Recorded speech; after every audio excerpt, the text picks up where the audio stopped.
That time I crossed paths with a serial killer. It was near Halloween time when my friends and I were telling ghost stories. My friend said she was going to tell a story about her parents' first date.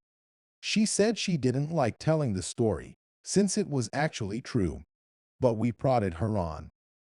To cut to the chase, the parents had spent a nice, if awkward, first date, and around the time that they would have said good night, the male in the situation, my friend's dad, suggested that they go for a midnight hike up Provo Canyon. He apparently knew the place, since he had done a fair amount of rock climbing in the area. So the two drove up the mouth of the canyon, got out of their cars, and started hiking under just the light of the stars, since it was a new moon. At some point, the male starts getting a bad feeling, since the pathway ahead, which would pass under some trees, would be dark, and because it was getting to be quite late, he ignores the feeling and presses on. In later rehearsings of the story, the female would say that she had felt the same feeling at what was probably the same time, though she didn't know the trail like he did. A minute later, the feeling came back to the male. He ignored it again and started walking a bit of the way into the trees when his foot hit something soft in the middle of the path. Under the trees, it was too dark to see just what this soft thing was, and the feeling came back stronger than ever. Instead of finding out what his foot had bumped into, he and the female both agreed to hightail it out of there. Years later, after being married for some time, they were watching an interview with the serial killer, Ted Bundy. In response to a question asking him to describe the time that he felt the closest to being caught, he explained about the night that he lured a girl into Provo Canyon and had just killed her when he heard some people coming up the trail. He explained how he hid in the trees just in time, only to watch some guy walk right into the body, and for some reason, just turn around and walk away. My mom says that Ted Bundy tried to pick her up when she was younger. She made the connection while we were watching a documentary on Bundy, and it mentioned how he picked some women up at Mary Moore Park in Redmond, Washington. She says that she remembers a nice, attractive guy with an arm in a sling approaching her and asking if she could help him put his kayak onto the roof of his van, which she almost did.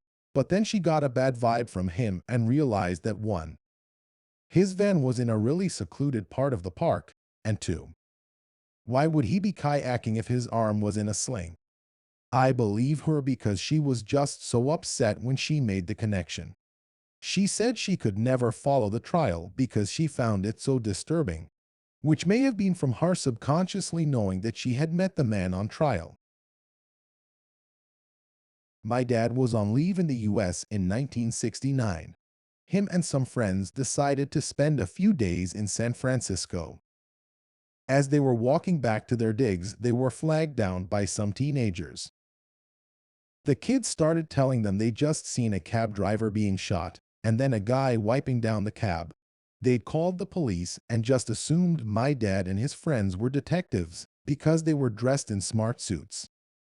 My dad had a look thinking they might be able to help, but the guy had been shot in the head and was very obviously dead. My dad and friends stuck around until the police turned up, then went off home. Turned out this was one of the Zodiac killer's victims and the closest chance the police had to catch him. This is a story a coworker told me. A long time ago, around the time of the Ted Bundy murders, my coworker and her husband went camping. It was getting late and dark, and they were tired, so they set up their tent and tried to go to bed. She said the whole night all they could smell was the smell of something dead, but just assumed it was a dead animal or something. The next morning, she's grabbing rocks to make a fire pit. As she goes to grab one, she notices that it kinda looks like a skull, and that's when she started realizing that it had boobs and the rest of the body. She freaked. They went to the cops, and it ended up being one of Ted Bundy's victims. My dad told me this story. There was a pretty prolific serial killer in my city called Fred West. Now, back in his heyday, my dad's friend lived on Cromwell Street. The one night they were having pizza and beers and watching the football game. when they suddenly heard a banging at the front door and a woman yelling. My dad instantly went to go see what it was, but his friend stopped him, saying there's always weird stuff going on around here at night, man. Just leave it be. Fortunately, my dad ignored him. Turned out it was a young woman.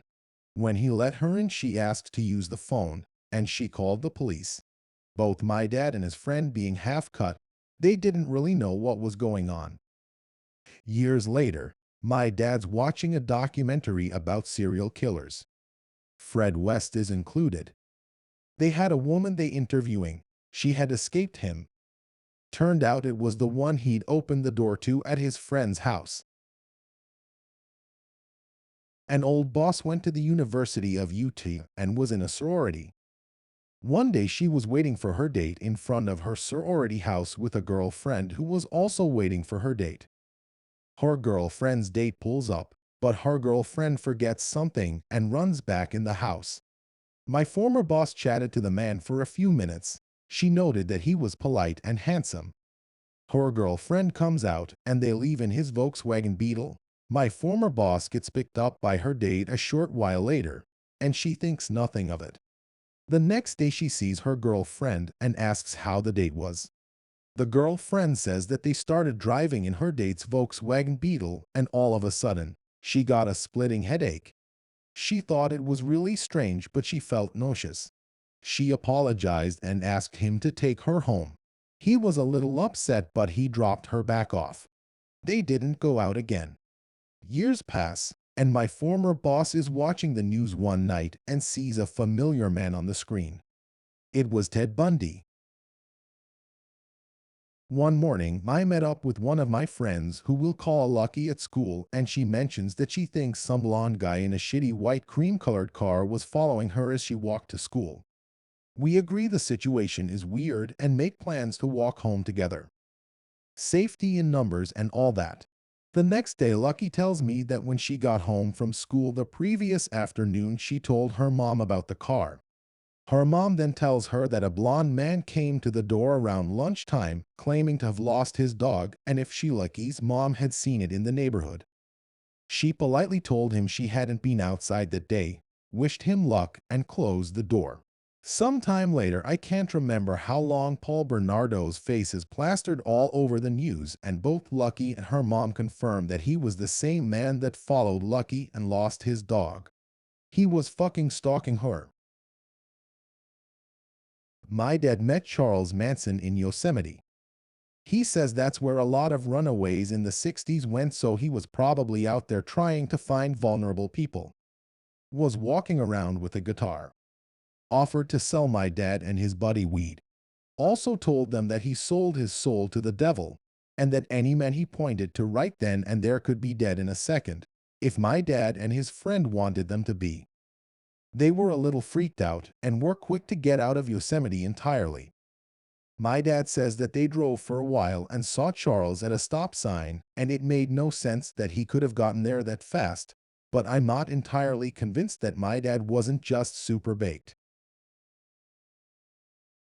Back in 1976, my mom worked for the city of Pensacola, Florida, during the graveyard shift. She worked with the computers that did the utility billing and finances.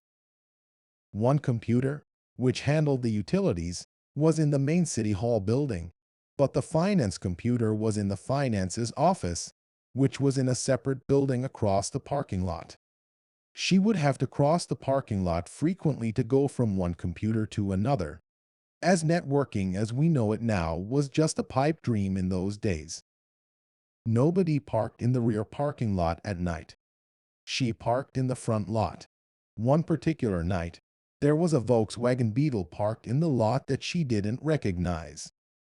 She saw the driver of the car sitting behind the wheel. He appeared to be asleep, so she thought nothing of it and headed on to the finance building. She came out of the building an hour later, and he was still there. However, he noticed her as she was coming out of the finance building. He got out of the car and walked towards her. She noticed he had a cast on his arm, like he'd been injured. He was also limping. He called out to her and asked, "Can you come help me with something for a minute?" She had that feeling of dread. Her defenses went up.